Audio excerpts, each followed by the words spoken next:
அனைவருக்கும் வணக்கம். 2022 டிஎன்பிஎஸ்சி ஒரு எக்ஸாம் நடத்தியிருக்காங்க. இந்த எக்ஸாமில் வந்த 100 தமிழ் கேள்விகளை நம்ம பார்க்க போகிறோம். ஆல்ரெடி இந்த வினாத்தாளில் இருக்கிற 50 கேள்வியை நம்ம பார்த்துட்டோம். மீதம் இருக்கிற 50 கேள்வியை மட்டும் நம்ம இந்த வீடியோவில் பார்க்க போகிறோம். என் கூட சேர்ந்து நீங்களும் முழுமையாக இந்த வீடியோ அட்டன் பண்ணுங்கள்.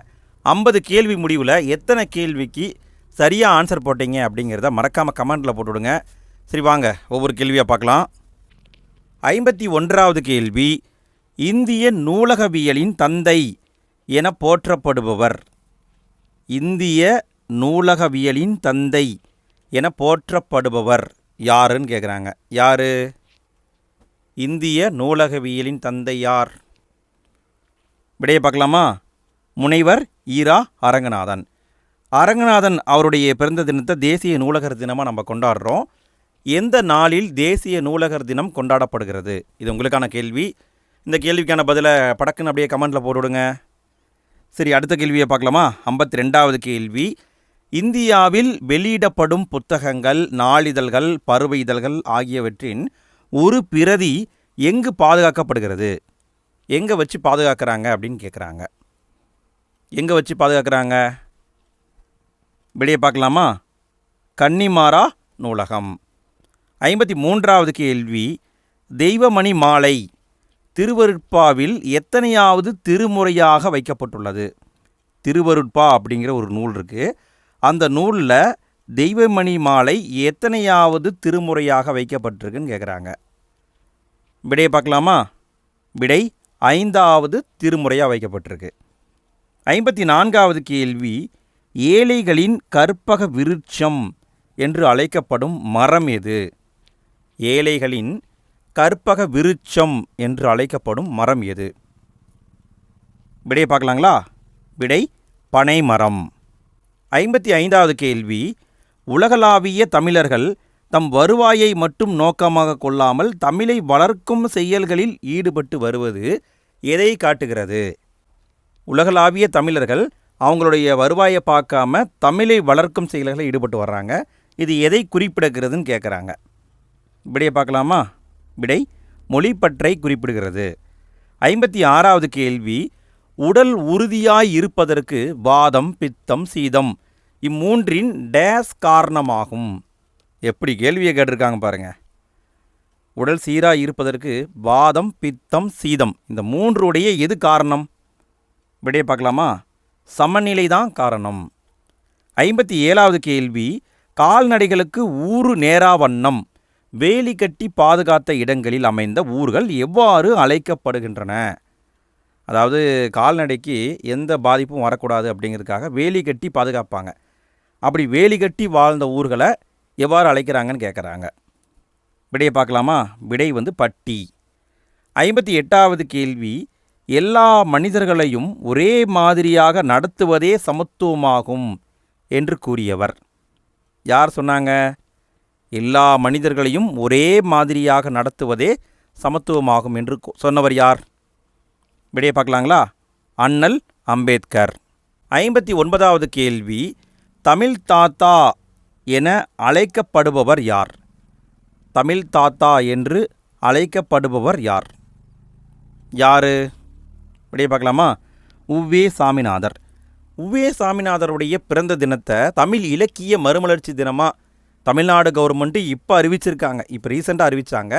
எந்த தினம் அவருடைய பிறந்த தினம், எந்த நாளில் அது கொண்டாடப்படுகிறது? இது உங்களுக்கான கேள்வி. இந்த கேள்விக்கான பதில் தெரிஞ்சால் கமெண்ட்டில் போட்டுவிடுங்க. தெரிஞ்சவங்க கமெண்ட்டில் போட்டுவிடுங்க. தெரியாதவங்க கமெண்ட்டாக பார்த்து யூஸ் பண்ணிக்கோங்க. 60வது கேள்வி, இந்தியாவில் முதலாக தொழிலாளர் சங்கத்தை சென்னையில் துவக்கியவர் யார்? யார் தொழிலாளர் சங்கத்தை சென்னையில் உருவாக்குனாங்கன்னு கேட்குறாங்க. யாருங்க கண்டுபிடிச்சிங்களா? விடையை பார்க்கலாமா? திருவி கல்யாண சுந்தரனார்.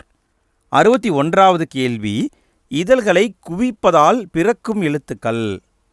இதழ்களை குவிப்பதால் என்ன எழுத்துக்கள் பிறக்குதுன்னு கேட்குறாங்க. சும்மா அப்படியே ட்ரை பண்ணி பாருங்கள். உதட்ட குவிச்சா என்னென்ன எழுத்துக்கள் வரும்? இங்கே இருக்கிறத உச்சரித்து பாருங்கள், அவ்வளோதான். விடையை பார்க்கலாமா? உ, ஊ, ஓ, ஓ, ஔ. இது இதழ்களை குவிப்பதால் உருவாகுது. எப்படியெல்லாம் கேட்டிருக்காங்க பாருங்கள். எக்ஸாமில் நம்ம உச்சரித்து பார்த்து ஆன்சர் போட்டுக்க வேண்டியது தான். 62வது கேள்வி, தட்சிண சித்திரம் என்ற நூலுக்கு உரை எழுதியவர் யார்? தட்சிண சித்திரம் என்ற நூலுக்கு உரை எழுதியவர் யார்? யார் எழுதினாங்க? விடையை பார்க்கலாமா? மகேந்திரவர்மன். 63வது கேள்வி, தமிழ் நாடகத்தந்தை என போற்றப்படுபவர். தமிழ் நாடகத்தந்தை என போற்றப்படுபவர் யார்? விடையை பார்க்கலாங்களா? விடை பம்மல் சம்பந்தனார். 64வது கேள்வி, மரபு கவிதையின் வேர் பார்த்தவர், புதுக்கவிதையில் மலர் பார்த்தவர் என்று பாராட்டப்படும் கவிஞர். யாரை பாராட்டுறாங்க? மரபு கவிதையில் இவர் வேர் பார்த்தவர்ப்பா, புதுக்கவிதையில் மலர் பார்த்தவர்ப்பா அப்படின்னு யாரை குறிப்பிடுறாங்க? விடை பார்க்கலாமா? விடை அப்துல் ரஹ்மான். 65வது கேள்வி, பாரதிக்கு பின் கவிதை மரபில் திருப்பம் விளைவித்தவை யாருடைய படைப்புகள்?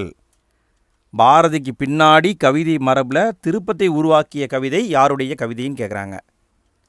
விடையை பார்க்கலாமா? விடை பிச்சமூர்த்தி கவிதைகள். 66வது கேள்வி, சேரமான் காதலி என்னும் புதினத்திற்காக சாகித்ய அகாதமி விருது பெற்ற திரைப்பட கவிஞர் யார்? சேரமான் காதலிங்கிறது ஒரு புதினம். இதுக்காக சாகித்ய அகாதமி விருது பெற்ற திரைப்பட கவிஞர் யாருன்னு கேட்குறாங்க. விடையை பார்க்கலாமா? விடை கண்ணதாசன். 67வது கேள்வி, பாரதிதாசன் எழுதிய பிசிராந்தியார் என்னும் நாடக நூலுக்கு கொடுக்கப்பட்ட விருது என்ன? பாரதிதாசன் பிசிராந்தியார் அப்படிங்கிற ஒரு நாடக நூலை எழுதினார். அதுக்கு என்ன விருது கொடுத்தாங்கன்னு கேட்குறாங்க. விடையை பார்க்கலாமா? சாகித்ய அகாதமி விருது. சரி, எந்த ஆண்டு கொடுத்தாங்க? இது உங்களுக்கான கேள்வி. விட தெரிஞ்சவங்க கமெண்டில் போடுங்க, தெரியாதவங்க கமெண்ட்டை பார்த்து யூஸ் பண்ணிக்கோங்க. 68வது கேள்வி, கல்லாத மூடரை காணவும் ஆகாது, கல்லாத மூடர் சொல் கேட்கவும் கடனென்று என பாடியவர் யார்? இப்படி பாடியவர் யாருன்னு கேட்குறாங்க. இந்த பாடல் வரிகளை கொடுத்துட்டு யார் பாடினாங்கன்னு கேட்குறாங்க. யார் பாடினாங்க? விடையை பார்க்கலாங்களா? விடை திருமூலர். 69வது கேள்வி, கல் மனதையும் கரையச் செய்யும் பக்தி பாடல்களின் தொகுப்பு என புகழப்படும் நூல் எது? கல் மனதையும் கரையச் செய்யும் பக்தி பாடல்களின் தொகுப்பு என புகழப்படும் நூல் எது? விடையை பார்க்கலாங்களா? ரச்சனிய யாத்திரிகம். 70வது கேள்வி, களைப்பு நீங்க வேலை செய்வோர் பாடுவது எந்த வகையான பாடல்? களைப்பு நீங்க வேலை செய்வோர் பாடுவது எந்த வகையான பாடல்? விடையை பார்க்கலாமா? தொழில் பாடல். 71வது கேள்வி, எவரே புண்படாதுலகிற் புகழுடம் அடைந்தார் பாடல் அடிகள் இடம்பெறும் நூல். இந்த பாட்டு வரி எந்த நூலில் இருக்குன்னு கேட்குறாங்க. கண்டுபிடிங்க. விடையை பார்க்கலாமா? விடை மனோன்மணியம். 72வது கேள்வி, கலம்பகம் டேஸ் வகை சிற்றிலக்கியங்களுள் ஒன்று. கலம்பகம் எந்த வகையான சிற்றிலக்கியம்னு கேட்குறாங்க. எந்த வகையான சிற்றிலக்கியம்? விடையை பார்க்கலாமா? 96 வகையான சிற்றிலக்கியங்களில் ஒன்று. 73வது கேள்வி, திருவிளையாடல் புராணத்தில் உள்ள காண்டங்கள் எத்தனை காண்டம் இருக்கிறதுன்னு கேட்குறாங்க. எத்தனை காண்டம் இருக்கிறது? விடை 3 காண்டம் இருக்கும். 74வது கேள்வி, சீரா புராணத்தில் உள்ள மொத்த விருத்தப்பாக்களின் எண்ணிக்கை. சீரா புராணத்தில் மொத்தம் எல்லாமே விருத்தப்பாக்களாக இருக்கும். அதில் எத்தனை பாடல்கள் இருக்குன்னு கேட்குறாங்க. விடையை பார்க்கலாமா? விடை 5027 விருத்த பாடல்கள் இருக்கும். 75வது கேள்வி, இஸ்மத் சந்நியாசி என்னும் பாரசீக சொல்லுக்குரிய பொருள் என்ன? இஸ்மத் சந்நியாசி என்னும் பாரசீக சொல்லுக்குரிய பொருள் என்னன்னு கேட்குறாங்க. விடையை பார்க்கலாமா? விடை தூய துறவி. இந்த இஸ்மத் சந்நியாசி அப்படிங்கிற பட்டத்தை யார் கொடுத்தாங்க? யாருக்கு யார் கொடுத்தாங்க? இது உங்களுக்கான கேள்வி. இந்த கேள்விக்கான பதில் தெரிஞ்சால் கமெண்டில் போட்டுவிடுங்க. தெரிஞ்சவங்க கமெண்டில் போட்டுவிடுங்க. தெரியாதவங்க கமெண்ட்டை பார்த்து யூஸ் பண்ணிக்கோங்க. 76வது கேள்வி, பண்பெனப்படுவது பாடறிந்து ஒழுகுதல், அன்பெனப்படுவது தன் கிளை செராமை. இது ஒரு பாட்டு வரி. இந்த வரிகள் இடம்பெறும் நூல் என்ன? இந்த அடிகள் எந்த நூலில் வந்திருக்குன்னு கேட்குறாங்க. விடை பார்க்கலாமா? விடை கலித்தொகையில் தான் இந்த பாட்டு வரி இருக்குது. 77வது கேள்வி, மலைபடுகடாம் நூலின் பாட்டுடை தலைவன். மலைபடுகடாம்னு ஒரு நூல் இருக்குது. அந்த நூலுடைய பாட்டுடை தலைவன் யாருன்னு கேட்குறாங்க. விடையை பார்க்கலாமா? விடை நன்னன். 78வது கேள்வி, கம்பன் இசைத்த கவியெல்லாம் நான் என்று பெருமைப்படும் கவிஞர் யார்? கம்பன் இசைத்த கவியெல்லாம் நான் என பெருமைப்படும் கவிஞர் யார்? விடையை பார்க்கலாமா? விடை பாரதியார். 79வது கேள்வி, கம்பராமாயணத்தில் துன்புலதெனின் அன்றோ சுகமுளது என கூறுபவர் யார்? நல்லா பாருங்க, எப்படி கேட்டிருக்காங்க பாருங்க. கம்பராமாயணத்தில் இந்த வரிகள் இருக்குது. இந்த வரிகளை யார் சொல்கிற மாதிரி அமைச்சிருக்காங்கன்னு கேட்குறாங்க. விடையை கண்டுபிடிச்சிட்டிங்களா? பார்க்கலாமா? விடை இராமன். 80வது கேள்வி, கீழ்காணும் 14 கீழ்கணக்கு நூல்களில் உத்திர வேதம் என அழைக்கப்படும் நூல். எந்த நூலை உத்திர வேதம்னு அழைக்கிறாங்க? ரொம்ப ரொம்ப முக்கியமான கேள்விங்க. எந்த நூலை உத்திர வேதம்னு அழைக்கிறாங்க? விடையை பார்க்கலாமா? விடை திருக்குறள். திருக்குறளுக்கு உத்திரவேதம் அப்படிங்கிற பேரும் இருக்குது, பார்த்துக்கோங்க. 81வது கேள்வி, அரியவற்றுள் எல்லாம் அரிதே டேஸ் பேணி தமரா குழல். இங்கே என்ன வார்த்தை வரும்? கண்டுபிடிங்க. இங்கே என்ன வார்த்தை வரும்? விடையை பார்க்கலாமா? விடை பெரியாரை அப்படிங்கிறது வரும். அரியவற்றுள் எல்லாம் அரிதே பெரியாரை பேணி தமரா குழல். இது திருக்குறள். இதை எப்படி கேட்டிருக்காங்க பாருங்கள். 82வது கேள்வி, தட்டி போட்ட ரொட்டிக்கு புரட்டி போட ஆள் இல்லாமல். இது பழமொழி. இந்த பழமொழியின் பொருள் என்ன? இந்த பழமொழியுடைய பொருள் என்னன்னு கேட்குறாங்க. விடையை பார்க்கலாமா? விடை நேரமின்றி உழைப்பது. 83வது கேள்வி, பழமொழிகள். நோயற்ற வாழ்வே குறைவற்ற செல்வம். இப்பழமொழி அமைந்த சரியான தொடரை தேர்ந்தெடு. இந்த பழமொழி அமைஞ்சிருக்கிற சரியான தொடரை கண்டுபிடிக்கணும். கண்டுபிடிங்க. கண்டுபிடிச்சிட்டிங்களா? விடையை பார்க்கலாமா? விடை ஏதான் கரெக்டு. நோயற்ற வாழ்வே குறைவற்ற செல்வம் என்பதை உணர்ந்து நோயற்ற வாழ்வு வாழ்வோம். இதுதான் கரெக்டு.